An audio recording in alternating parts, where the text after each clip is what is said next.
The night shift. The automatic doors slid open at 10:47 p.m., and Elijah clocked in.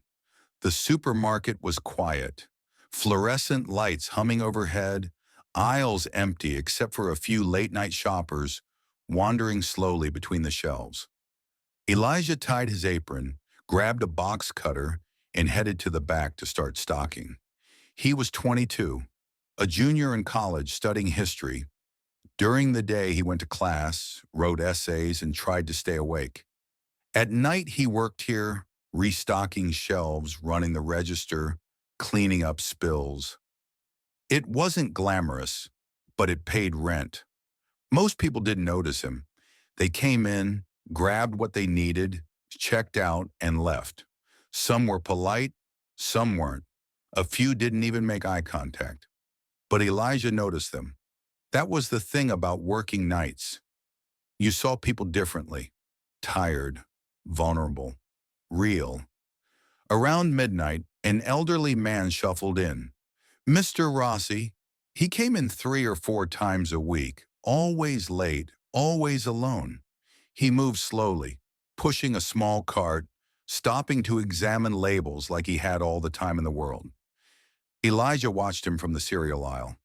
Mr. Rossi picked up a can of soup, studied it, then set it back down. He did this with almost everything. Elijah walked over. "Evening, Mr. Rossi." The old man looked up and smiled faintly. "Oh, hello. Evening. You need help finding anything tonight?" Mr. Rossi shook his head. No, I'm just looking." Elijah nodded. He understood. Mr. Rossi wasn't really shopping. He was filling time. "Well, I'm around if you need me," Elijah said gently.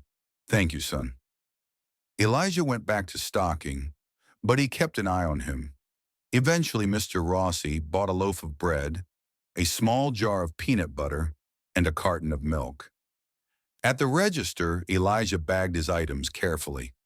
"Have a good night, Mr. Rossi." "You too, young man, you too."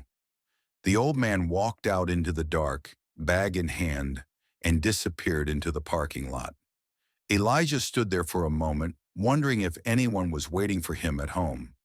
Around 1:30 a.m., a woman came in with 2 kids. She looked exhausted, hair tied back, scrubs under her jacket. Probably just finished a shift at the hospital or a care facility. The kids were young, maybe 6 and 8. They were half asleep, leaning against the cart as she pushed it through the aisles. Elijah watched her move quickly, efficiently, grabbing bread, milk, cereal, a box of mac and cheese. Nothing extra, just what they needed. At the register, one of the kids started whining. "Mom, I'm tired." "I know, baby. We're almost done." Elijah scanned her items without saying much. He could see it in her face. She didn't want small talk. She just wanted to get home. When he told her the total, she pulled out her card and swiped it. Declined. She closed her eyes for a second, exhaled, then tried again. Declined. "Hold on," she said quietly, digging into her purse. She pulled out crumpled bills and started counting. Elijah glanced at the total. $38.42. She had $35. She looked at the bags, then back at the register. "Can you take off the cereal?" Elijah didn't hesitate. "Don't worry about it. It's covered." She looked up, confused. "What?" "It's fine. You're good." "No, I can't." "You're good," Elijah said again, his voice firm but kind. She stared at him for a moment, eyes glassy. Then she nodded, unable to speak. "Thank you," she whispered. "Take care," Elijah said. She gathered her kids in her bags and walked out. Elijah pulled out his wallet and quietly paid the difference from his own pocket.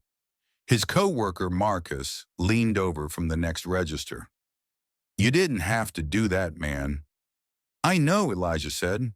Marcus shook his head, smiling a little. "You're too nice for this job." Elijah shrugged. "Maybe." Around 3 a.m., the store was almost empty. Elijah was restocking canned goods when an older man approached him, holding a jar of tomato sauce. The man spoke slowly, heavily accented. Excuse, where is, pasta? Elijah set down the box he was holding. Pasta? Sure. Follow me.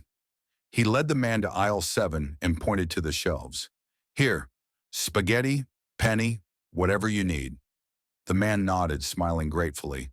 Thank you, thank you. No problem. The man hesitated, then said carefully, I am new here. America. 6 months. Elijah nodded. Welcome. Where are you from? Syria. Elijah paused. That's a long way. Yes. The man's smile faded slightly. Very long. They stood there for a moment in the fluorescent quiet. Then Elijah said, If you ever need help finding anything, just ask. I'm here most nights. The man's eyes softened. You're kind. Thank you. You're welcome. The man picked up a box of spaghetti and walked toward the register. Elijah stood in the aisle, thinking about how far that man had come, how much he'd left behind, how hard it must be to start over in a place where even buying pasta felt unfamiliar. At 5:30 a.m., the sky outside started to lighten. Elijah's shift was almost over. He stood by the front windows watching the parking lot slowly fill as early morning shoppers began to arrive. Marcus came up beside him, untying his apron. Another thrilling night in retail paradise. Elijah smiled faintly. Yeah. Marcus stretched. I swear, man, I don't know how you do this in school. I'd lose my mind. You get used to it. Marcus looked at him. You actually like this job, don't you? Elijah thought about it. I don't know if I like it, but I don't hate it either. Why not? Elijah glanced around the store. The quiet aisles, the empty registers, the hum of the coolers. Because people are real here, he said. You see them when they're tired, when they're struggling, when they don't have anyone else. And sometimes you get to help, even if it's just small.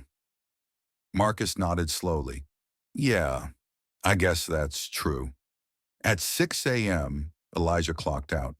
He walked out into the cool morning air, the sun just starting to rise over the buildings. He was tired. His feet hurt. He smelled like cardboard and cleaning spray. But he felt okay because he realized something. The world doesn't stop at night. People still need things. They still struggle. They still show up.